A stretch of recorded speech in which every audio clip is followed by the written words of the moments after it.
Last episode, a ruthless king marched to war. Edward Longshanks completely crushed Welsh independence. He built a massive ring of iron and stone. Towering castles cast shadows over the conquered. He then turned his greedy eyes to Scotland. He stole the sacred stone of destiny. But a legendary rebel rose from the shadows. William Wallace fought back with absolute fury. He crushed the English knights at Stirling Bridge. The English cavalry fell into the muddy river. Edward returned with deadly Welsh longbowmen. Wallace was defeated and terribly betrayed. He suffered a horrific, agonizing execution. His brutal death only fueled the Scottish rebellion. The island was locked in endless, bitter warfare. We're doing a comprehensive series on the grand history of Britain, covering everything from mud villages to fractured kingdoms. New episodes will drop every single week, so make sure to like this video and subscribe to the channel so you never miss an update. In the middle of the 14th century, the Wars of Kings suddenly meant absolutely nothing. A silent, invisible killer was creeping slowly across the vast trading routes of Europe. It traveled on merchant ships carrying precious spices, fine silks, and infected black rats. These rats carried tiny fleas harboring a deadly bacteria known as Yersinia pestis. In the damp summer of 1348, a single ship docked in the southern English port of Weymouth.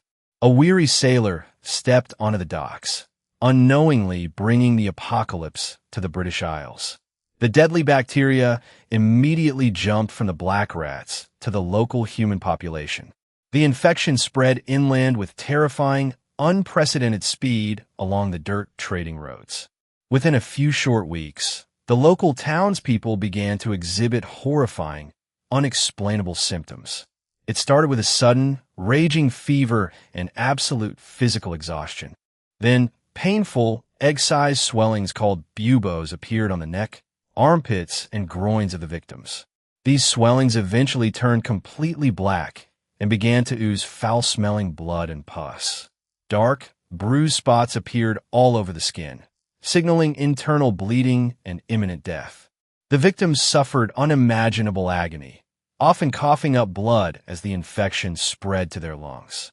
Most people died within 3 to 5 days of showing the very first terrifying symptoms. Complete and absolute panic swept through the cramped, filthy streets of medieval towns. People had absolutely no medical understanding of how the terrible disease was actually spreading. They believed the air itself had been poisoned by a cruel misalignment of the planets.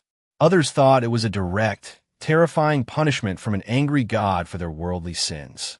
Groups of religious fanatics, known as flagellants, began to roam the countryside in pure desperation.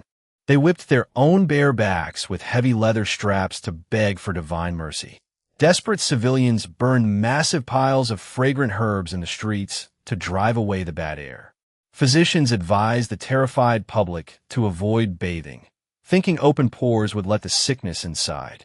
They were completely powerless to stop the overwhelming spread of the infection. Wealthy nobles completely abandoned the infected cities and locked themselves inside their remote country estates. But the invisible killer easily bypassed thick stone castle walls and high wooden palisades. The disease struck down the rich and the poor, the young and the old, with absolute, terrifying equality. The swiftness of the plague was truly shocking to the medieval mind. A healthy man could wake up feeling perfectly fine and be completely dead by nightfall. Family members were absolutely terrified to even touch their own sick children. Parents abandoned their dying infants, and husbands fled from their infected wives in pure terror. If you're enjoying this historical journey so far, please take a quick moment to like this video and subscribe to our channel. The sheer scale of the death toll was completely unprecedented in the history of the island. Entire farming villages were completely wiped out, leaving empty houses slowly rotting in the wind. Whole communities simply vanished off the map, never to be rebuilt or inhabited again. The dead multiplied so quickly that there were not enough living people left to bury them properly. Huge, deep trenches were dug outside city walls to serve as massive, anonymous plague pits. Bodies were stacked upon each other in layers, with only a thin layer of dirt thrown between them.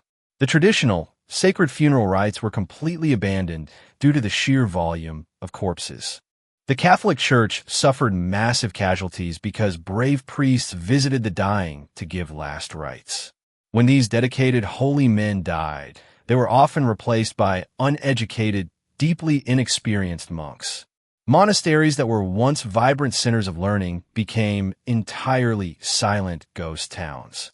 The people began to lose their absolute, unquestioning faith in the protective power of the Church. They wondered why God had allowed such a terrible nightmare to consume their entire world. Animals wandered aimlessly through the completely overgrown fields because all the shepherds were dead. Unmilked cows died in the pastures, and unharvested crops simply rotted away on the vine. Wild wolves began to return to areas they had not been seen in for centuries. The once bustling trade markets were completely abandoned as foreign merchants refused to dock their ships. The great trading ports sat completely empty, with ships rotting at their wooden moorings. Grass began to grow wildly in the middle of major cobblestone streets in London. The vibrant, noisy medieval cities became places of absolute, terrifying silence. The survivors were left traumatized, surrounded by the overwhelming stench of mass death. By the time the devastating plague finally began to subside, the world had completely changed. It is estimated that up to half of the entire population of the British Isles perished in just a few years.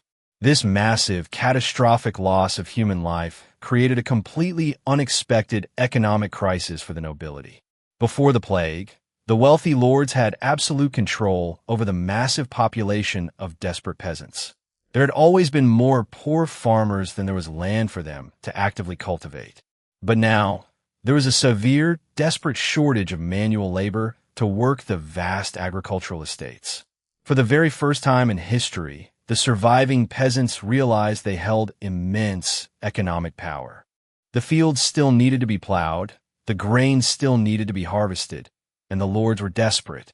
Ordinary farm workers began to demand much higher wages and significantly better working conditions.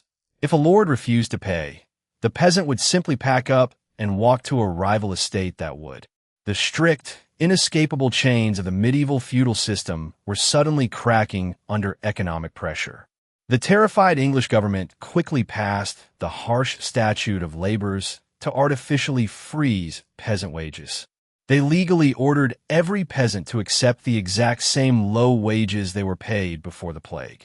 They made it completely illegal for an ordinary farm worker to travel between villages looking for better pay. Any peasant caught breaking these new laws was severely whipped or branded with hot iron on their forehead. The peasants were absolutely furious that the wealthy elite were trying to steal their newfound prosperity. They strongly felt that the horrific suffering they endured entitled them to a better standard of living. This deep, simmering anger continued to build for several decades under heavy royal taxation. The government introduced a massive, deeply unpopular poll tax that targeted everyone regardless of their income. In 1381, the boiling tension finally exploded into the massive, violent Peasants Revolt. Led by a charismatic man named Wat Tyler, thousands of armed peasants marched directly on London. A radical priest named John Ball preached that all men were created absolutely equal by God. He famously asked who was the gentleman when Adam delved the soil and Eve span the thread. The angry mob violently stormed the Tower of London and executed the king's highest government officials. They dragged the Archbishop of Canterbury into the street and brutally chopped off his head. They burned massive tax records and demanded an absolute end to the oppressive system of serfdom. The young king Richard II bravely rode out to meet the furious peasant army in person. Wat Tyler was suddenly assassinated during the tense negotiations by the angry mayor of London. The king quickly promised the peasants their freedom if they would just go back to their homes. Like his ancestors, the king completely lied and brutally hunted down the rebel leaders once the mob dispersed. Hundreds of peasant rebels were rounded up and publicly hanged for their roles in the massive uprising. Although the violent rebellion was eventually crushed, the old medieval world was permanently broken. The lords were eventually forced to pay higher wages simply because they had absolutely no other choice. The restrictive, degrading system of serfdom slowly faded away over the next century. The surviving peasants of England enjoyed better food, warmer clothing, and significantly more personal freedom. They could finally afford to drink better ale and wear bright, colorful fabrics previously reserved for nobles. Tenant farming began to slowly replace the ancient system of forced manual labor on royal estates. A new middle class of relatively wealthy, independent farmers slowly began to emerge across the countryside. The devastating plague had tragically destroyed millions of lives, but had successfully broken the iron feudal fist. However, the wealthy noble families were about to tear themselves apart in a bitter struggle for the crown. The sudden shift in economic power made the noble houses even more desperate to control the royal treasury. Next week on our channel, the royal bloodline fractures in the devastating War of the Cousins. We will follow the multi-decade, bloody family feud between the rival houses of York and Lancaster. Get ready to see the English nobility destroy themselves in the legendary, cutthroat Wars of the Roses. You will discover how a single crown caused decades of brutal assassinations, betrayal, and battlefield slaughter.